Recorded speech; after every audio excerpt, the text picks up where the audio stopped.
প্রিয় দর্শক মণ্ডলী, আজকে আমরা আমার ছাদ বাগানে এই কলমি শাক নিয়ে আলোচনা করতে যাচ্ছি। এটা এইমাত্র উঠালাম। এর ভিতরে কি কি খাদ্য উপাদান আছে, কি কি ভিটামিন আছে, সেইগুলো নিয়ে কথা বলবো আজ। তা আমরা এর ভিতরে যে অ্যাসিড আছে, আগে আমরা খাদ্য উপাদানগুলো বলি। খাদ্য উপাদানের ভিতরে আছে পানি আছে, প্রোটিন আছে, কার্বোহাইড্রেট আছে, মিনারেল আছে। তা পানি আছে 100 গ্রামে 87 পয়েন্ট সামথিং, আর প্রোটিন আছে 3.9 গ্রাম, কার্বোহাইড্রেট আছে 4.4 গ্রাম। এটাকে চাইনিজ স্প্যানিকও বলা হয়, আর এমনি কলমি শাকের ইংরেজি নাম হলো ওয়াটার স্প্যানিক। উপাদান এখানে আরও আছে, অ্যাসিডের ভিতরে আছে অক্সালিক অ্যাসিড আছে, ম্যালিক অ্যাসিড আছে। তার খনিজের ভিতরে যেগুলো আছে, ক্যালসিয়াম আছে, ম্যাগনেসিয়াম আছে, সোডিয়াম আছে, ফসফরাস আছে, পটাশিয়াম আছে, ম্যাঙ্গানিজ আছে, আয়রন আছে, জিঙ্ক আছে।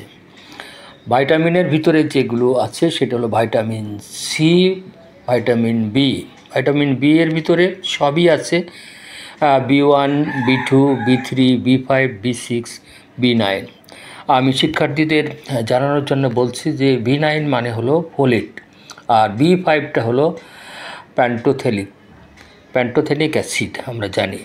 আর এগুলো কি কাজ করে সেটা আমরা হাড়কে শক্ত করে, তাই বাচ্চাদের যারা খাবার খেতে শুরু করেছে তাদের এটা দেওয়া উচিত। এখানে ক্যালসিয়াম প্রচুর আছে। স্মল পক্স একটু প্রোটেক্ট করতে পারে, রক্ত শূন্যতা দূর করে, কারণ হলো আয়রন আছে। এবং যারা দুগ্ধদানকারী মা আছে তাদেরকে কিন্তু এটা বেশি বেশি আমি খেতে বলছি, কারণ হলো এখানে তাদের দেহে দুধ বাড়াতে পারে।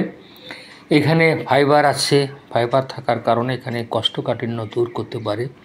সুতরাং আমরা যেটা এখানে আমাদের স্লোগান, ছোট ছোট বাচ্চাদের এগুলো খাবে, এবং যারা দুগ্ধ দানকারী মা আছে তাদেরকে এইটা বেশি বেশি যদি আপনারা খাওয়ান, তাহলে দেখবেন আমাদের মায়েদের রক্তশূন্যতা দূর হবে, ক্যালসিয়ামের অভাব দূর হবে, এবং কোষ্ঠকাঠিন্য থেকে তারা মুক্তি পাবে। যদি আমরা এই কলমি শাক আমাদের ভারতীয় উপমহাদেশে এটা বেশি, সব জায়গায় সহজ প্রাপ্যতা আছে এর। সুতরাং এটাকে সবাই আপনারা খাবেন, রান্না করে, এবং অর্ধসিদ্ধ অবস্থায় খেলে সবচেয়ে ভালো হয়। আমার ছাদ বাগানে এটা আমি